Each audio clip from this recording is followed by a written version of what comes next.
Today, I can clearly recall the happiest moment of my life, when Dr. Paul Crandall asked the nurse to remove the railings from my daughter's hospital bed at UCLA. Since her birth, we lived in daily and nightly fear of seizures, until the day after surgery when Dr. Crandall saved my daughter from her devastating condition. She was 17 years old and we started a new chapter. It was a rebirth for all of us, my daughter Nina, my husband Tom, and me. As I watched the rails come down, I envisioned the curse of epilepsy vanishing from my daughter's life and her bright future without this disability set before us. Dr. Crandall gave us hope to believe that she could realize her dreams of becoming a school teacher. As a youngster, she role-played with other children using a blackboard and desks in our garage. The shadow of epilepsy darkened those days. When her grandma's seizures began at age 13, she not only suffered enormous psychological damage caused by intense stigma and discrimination, but also physical damage which left her with visible scars. In spite of this devastating curse, Alfonsina, known to us as Nina, graduated from high school at age 16 and gained a 4-year scholarship to the University of California, San Diego. Yet, the seizures became uncontrollable in her first semester away from home. Alone, Nina tried to control the seizures and never complained or cried for help. It wasn't until we received her failing grades on a report card that she admitted her life had deteriorated to the point where she could not leave her room.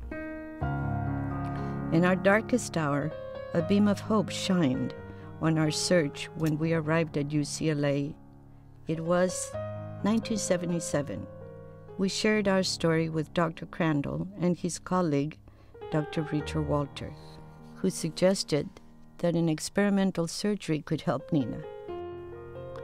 Dr. Crandall's innovative work brought us to him, as he had been pioneering surgical treatments for epilepsy since the early 1960s and started the first epilepsy surgery research program at UCLA.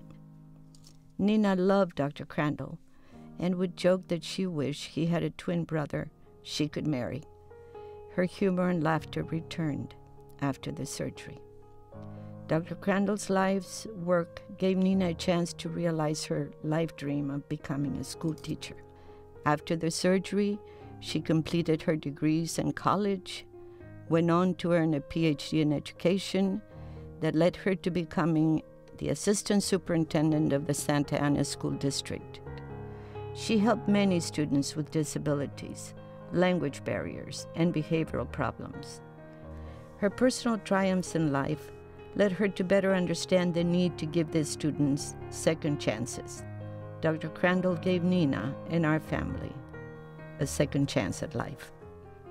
For this gift, we hope that the Dr. Alfonsina Q. Davies Endowed Chair in honor of Paul Crandall, MD, for Epilepsy Research in the Department of Neurosurgery at UCLA will honor his lifelong dedication to the plight of patients with intractable epilepsy. Dr. Crandall exemplifies a pioneer and his spirit to solve all problems in new ways using technology that will live on with this chair and will be awarded to a physician scientist with the same spirit as Dr. Crandall's. We hope that many more families with a Nina in their lives will be able to take down the rails and no longer live in fear, but instead thrive in a future without seizures. Unfortunately, our Nina was taken from us a year ago by the dreaded SUDEP, an acronym for sudden unexpected death in epilepsy.